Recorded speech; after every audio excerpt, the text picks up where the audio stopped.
Âgé de 17 ans, Théo, élève en seconde pro, effectue actuellement un stage d'entreprise au sein de la Maison de l'égalité et du droit.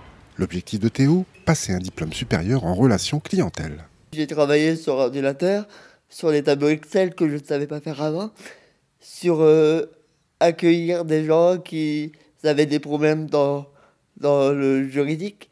Donc j'ai accueilli des gens qui avaient tout type de situation.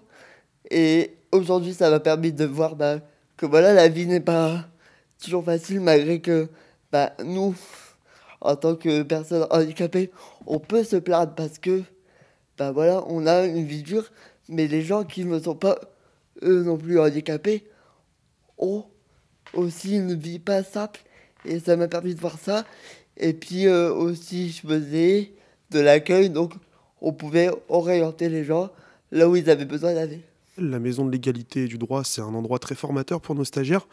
Le service handicap également, dans lequel on fait partie. Et c'est aussi pour nous, en tant que collectivité territoriale, de découvrir ce que peut être l'intégration professionnelle d'une personne en situation de handicap. On peut parler d'accessibilité, on peut parler de plein de choses. Et c'est très formateur pour nous également d'accueillir Théo comme d'autres personnes qu'on peut accueillir, par exemple, dans le cadre du duo-D qu'on a en novembre. Il y a l'accueil des personnes en tant qu'usagers, mais on a aussi les agents qui sont en situation de handicap. Donc c'est quelque chose de très important et Théo nous a beaucoup appris durant les 3 semaines. Maison de l'égalité du droit, bonjour. Oui, je vous écoute. Pour suivre ses études, Théo a besoin d'être accompagné par un AVS, auxiliaire de vie scolaire, mais malheureusement, aujourd'hui, ses futures études supérieures lui paraissent compromises dans le secteur qu'il désire. En fait, si je veux intégrer à BTS, on n'a pas d'AVS, par exemple, pour nous plus tard, parce que ils le font pas. Ils mettent pas d'AVS pour les BTS. Donc, c'est pas possible pour nous d'intégrer des jeunes comme nous, d'intégrer à BTS.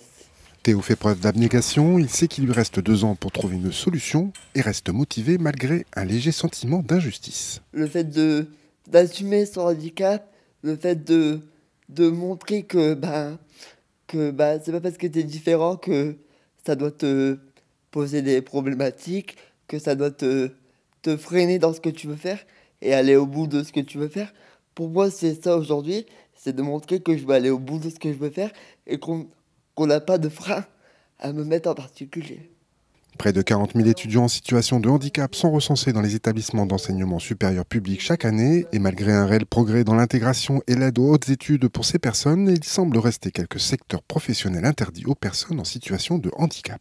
Rappelons que d'après la loi du 11 février 2005, aucune profession n'est interdite à des personnes en situation de handicap.